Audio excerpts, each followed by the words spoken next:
This is our block, block. This is our hustle. This is our block, block. And the way that we struggle, struggle. This is our block, block. This is our hustle. This is our block, block. And the way that Hey. Our block. Our block.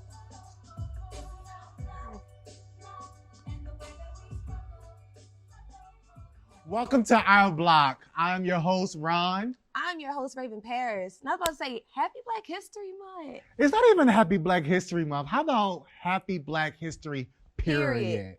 We was Right? We was on the same We thing. need like a year. It's not even a year. I think Black history is every day. Every day, Black people, people of color, are accomplishing some really great Yep. feats and making things happen That we did not have the ability to happen. before. back, yeah. Right? Mhm. So I just want to open up just by asking you, what does Black history mean to you, Raven? Like, how do you feel about that? I feel like Black history is, for one, giving us it's taking us back down history for us to see how far we've come, how much we've been able to accomplish, how much we've been able to, even if it's highlighting like the innovative people, whereas though it was things that have been created, technology and different job opportunities and different laws that we have been able to, push through and make it to the other side. So I think it's just really us reflecting along the journey of where we started, where we are now, how much more further we have to go, and just celebrating as one, as a family, right? I feel like it's beyond just being Black, but like, because there's so many different shades and tones, and that's the beauty of being Black too. It's not, we just don't look like one type of thing, but it's the culture, it's the music, it's the food. Let's touch on that culture, because culture is a really big It's a big thing. in the Black community. Tell me, how has the Black culture shaped your reality or your life? I would say more so starting from my hair, me wanting to be natural and embrace that. Yes. Being in the entertainment industry, right? Like, I don't know what field y'all want to go in regarding when y'all grow up, but you will have to think about more so your workplace. Are you going to be accepted if you're working around white Americans and you are the minority? Just being in an uncomfortable environment, or more so if your hair is more funky than what they're used to. If you're going to be on TV, maybe they want you to be more polished, or maybe you have to speak a certain way. So that itself is some of the things that I have to deal with as a, African American woman, but more so I get through it every single day. Good for you. And it's a part of the culture, and I want to embrace that. Yeah, and I think our culture, I think Black History Month is like the essence of who we Yeah. are. Or not even just the month, but Black History, it's our essence. It's who we are at our core. It's the grit, it's the determination, it's the persistence and the perseverance that not only do we have as a people, but the people who have come before us. Somebody Yeah. told me this once before. If you don't know where you came from, you have no idea where Who you're you are. going. Or who you are. Yes. What do those roots look like? We talk about the roots all the time. Exactly. What do those roots look like? Exactly. And we stand on the shoulders of those great people who have come behind us. Like, we talk about the Harriet Tubmans, and we talk about the Martin Luther Kings and the Malcolm X's and all those Rosa people Parks. of that time who transcended their generation and caused change in the generation in which they lived. Yeah. But there are people nowadays who Who are is making it happen. transcending their generation and causing things to change. One of the people that comes off the top of my head is Virgil Abloh. Let's talk about him. He is a Black designer with Off-White, and he's changing the industry. He's shaping it up. A lot of designers at that level are not necessarily Black. A lot of people, they get the information or the creativity from someone Black, but the face of it is someone completely different. And so I love the fact that these innovative people are coming to the forefront, and they're causing change, and they're shaking up the systems. Even if I want to connect it to more so someone that, our youth may know, how about 50 Cent? Yeah. And I say 50 Cent because he comes from an urban neighborhood, has been shot a lot of times. And coming from those hardships, he's gotten to the industry, went to the music industry, started a record label. Now, what he's doing now for film, putting our people on in his films is crazy. Yes. When one series go off, the next one come on. And what it is creating a space that wasn't For always us, there, no, right? yeah. Because a lot of times in mainstream Hollywood, it was just it was honestly just a white space. It was white Hollywood. And so we have innovators like 50 Issa Cent, Rae. Issa Rae, Tyler Perry. Lena Waithe. Yes, Lena Waithe. People like that who are really, you know, just causing a stream or a river in a desert, right? These people are just making things They're happen. making room for us. For us, right? For us. And we couldn't do it without them. And I think that leads me to my next subject or topic is equality versus equity. Equity. I knew you were going to take You it know there. I love that. You know, there's a post that I saw on Instagram, Raven, and it was two men who were invited to the same fence to view what was going on. One man, which was the white man, or not even just a white man, don't have to be white or black, but one man was tall enough to see over the fence, but the other man was short. So he didn't necessarily have the opportunity to see over the fence. He was invited to the fence, which is the equality part. But the equity part was, let's give him something to stand on so he can have the same view line or perception, the resources. And what I've seen in the African-American community. Hold on, let's first explain equity and equality so they can know that. I think I just did, but I can explain it again. I know we explained it through the meme, but more so, okay, equality, you know, everyone say we all have the same 24 hours, we all wake up, we all have the same opportunities.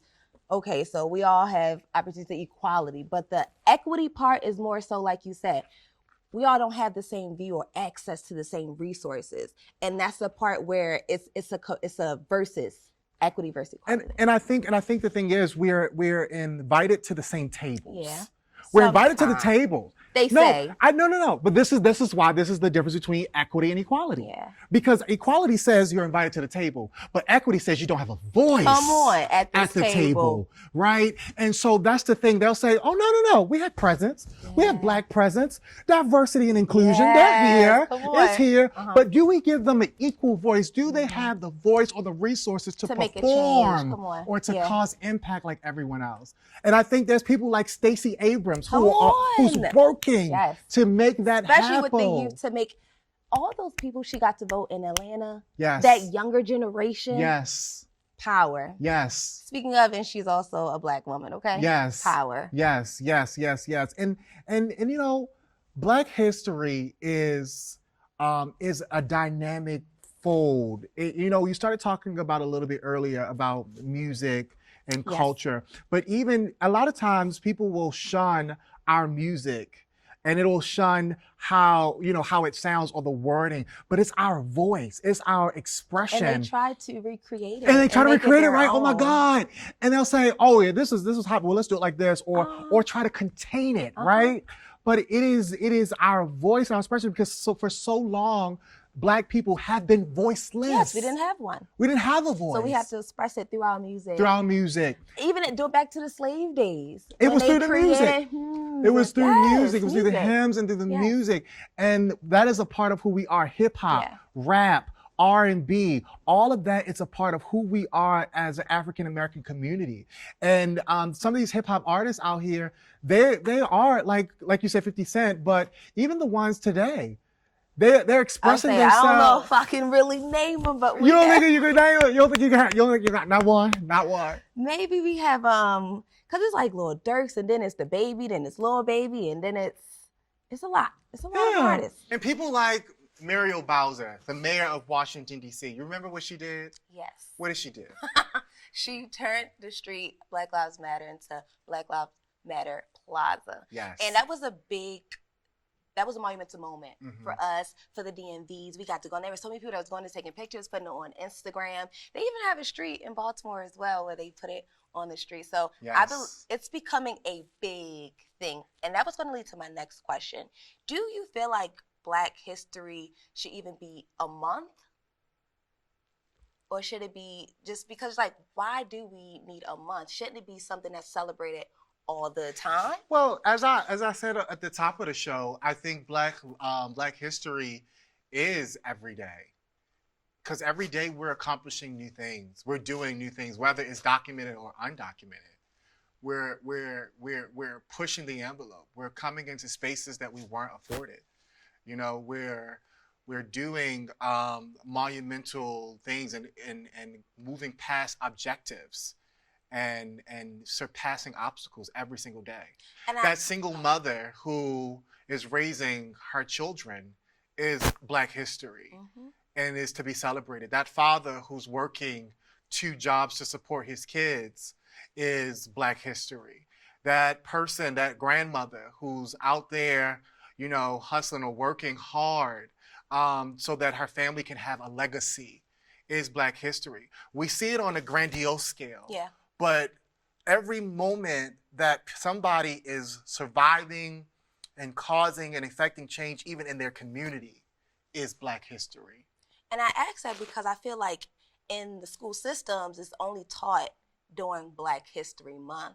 And that's why I asked that. So shout out to teachers such as Valencia Clay or Professor D. Watkins or Kondwani Fidel. And you can all find them here. They are always teaching about what's happening in the Black community. And they are professors. And I feel like that's the agenda that we need to be pushing in the school systems because we're beyond just a month. Like you said, history is happening every single day. Yes, and not only is it happening every single day, but it's happening across every industry. Yeah. And I think that's the thing, even in the health field, you know, even in the technology space, more Black people are in tech than they have ever been before. Yeah. And so I think it's phenomenal. I want to drop some gems of some history on exactly how Black History Month was created. So it was founded by Carter G. Woodson, who's known as the father of Black history. Okay, the father. Okay, so he created an organization called the Association for the Study of Negro Life in History. So it actually started out as a week in 1926 just to celebrate and bring awareness to Black history. And then in 1976, Texas A&M University Afro-American History professor Albert Brossard, he then turned it into a month-long celebration and renamed it Black History Month. Look at that. You know, let's talk about Juneteenth. That's a big thing regarding our country, our culture as well. So Juneteenth is actually a day on June 19th that we celebrate the emancipation of the last slaves in the United States. Well, African-American slaves, that is. A lot of times what people do to celebrate is Spend that Black dollar. it's not even that they wear paraphernalia. They post online, Yep. and then we support Black businesses. Yes. Whether or not it's Juneteenth, I do support Black businesses. And if you are out there and you're looking for a business to support, support Black businesses. We don't get enough support, and we, get a lot of slack. So, support us, support Black businesses, and I'm sure it would empower our community. And then also, we just need to learn how to circulate more of the Black dollar in the Black community. Yes. That is the part Because that's every very other important. community does that very well. That dollar circulates and is long. Mhm. The Black dollar in the Black community is limited. So definitely make sure you continue to support Black businesses. I think we always honor the past, and that's amazing because the past is where we come from, but we forsake the people who are right in our communities, right in front of our face. Yeah. People who are executive producers, even Come on. on this show Of our block.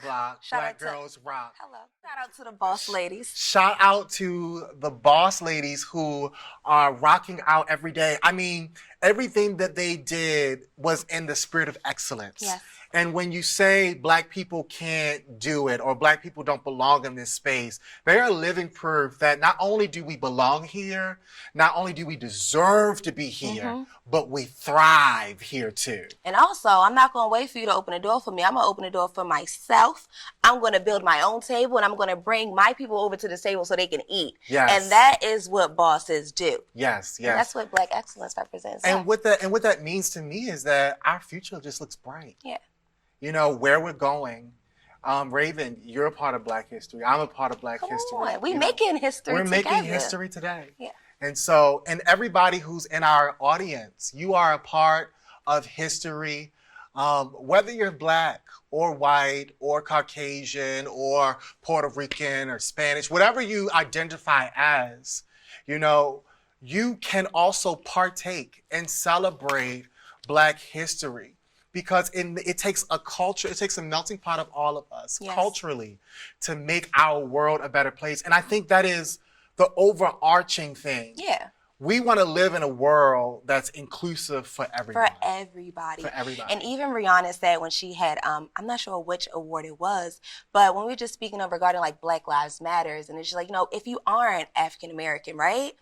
If you have a friend who is, and you know that injustice is happening, by you standing up with them and speaking up for the injustice, that is how you support and help and push the culture forward. You can't be quiet and just watch injustice happen and say, oh, all Black Lives Matter, or, you know, all lives matter. No, you have to fight and use your voice to stand up for the voiceless. And that's so great that you said it, because I saw so many people do that in our recent experiences in our community.